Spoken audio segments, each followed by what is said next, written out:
Welcome back to my PSC class. PSC പഠിക്കുന്ന എല്ലാ ഉദ്യോഗാർത്ഥികൾക്കും വേണ്ടിയിട്ടുള്ള ഒരു ക്ലാസ്സാണിത്. ഫസ്റ്റ് നമുക്ക് വീഡിയോയിലേക്ക് കടക്കാം. ഇന്ത്യൻ സ്വാതന്ത്ര്യ സമരം. ഇന്ത്യയുടെ ഒന്നാം സ്വാതന്ത്ര്യ സമരം എന്നറിയപ്പെടുന്നത് 1857 വിപ്ലവമാണ്. അത് ആരംഭിച്ചത് മീററ്റാണ്. 1857 മെയ് 10 ഇത് ആരംഭിച്ചത്. ഫസ്റ്റ് രക്തസാക്ഷി എന്നത് മംഗൾ പാണ്ഡെയാണ്. അപ്പോൾ 1857 ഫസ്റ്റ് രക്തസാക്ഷി മംഗൾ പാണ്ഡെ. 1857 വിപ്ലവത്തെ ഇന്ത്യയുടെ ഒന്നാം സ്വാതന്ത്ര്യ സമരം എന്ന് വിശേഷിപ്പിച്ചത് VT സവർക്കർ. ബ്രിട്ടീഷുകാർ 1857 വിപ്ലവത്തെ വിശേഷിപ്പിച്ചത് ശിപായി ലഹള. അപ്പോൾ ഒന്നുകൂടി പറയാം സുഹൃത്തുക്കളെ, 1857 വിപ്ലവത്തെ ഇന്ത്യയുടെ ഒന്നാം സ്വാതന്ത്ര്യ സമരം എന്ന് വിശേഷിപ്പിക്കുന്നത് VT സവർക്കർ. ബ്രിട്ടീഷുകാർ 1857 വിപ്ലവത്തെ വിശേഷിപ്പിച്ചത് ശിപായി ലഹള.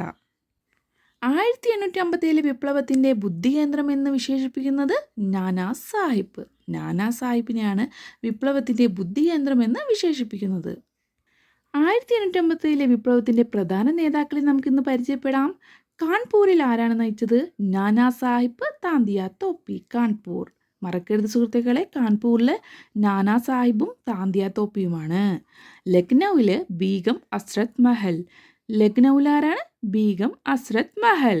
ഫൈസാബാദ് മൗലവി അഹമ്മദുള്ളയാണ്. മൗലവി അഹമ്മദുള്ള. ഡൽഹിയിൽ ആരാണ്? ജനറൽ ഭക്ത് ഖാൻ. ഝാൻസിയിലോ? റാണി ലക്ഷ്മി ഭായ്. ഝാൻസിയിൽ റാണി ലക്ഷ്മി ഭായ്. ബീഹാറിൽ കൻവർ സിംഗ്. ബീഹാറിൽ കൻവർ സിംഗ്. ബറേലിയിൽ ഖാൻ ബഹാദൂർ. ഇത് നിങ്ങൾ കാണാതെ പഠിച്ചിട്ട് പോണ സുഹൃത്തുക്കളെ, എല്ലാ PSC ടെസ്റ്റിലും പ്രീവിയസ് ആയിട്ട് നിരന്തരമായിട്ട് ആവർത്തിച്ചുകൊണ്ടിരിക്കുന്ന ക്വസ്റ്റ്യൻസുകളാണ്. അപ്പോൾ എൻ്റെ ചാനൽ ഇഷ്ടപ്പെട്ടെങ്കിൽ സബ്സ്ക്രൈബ് ചെയ്യുക. താങ്ക്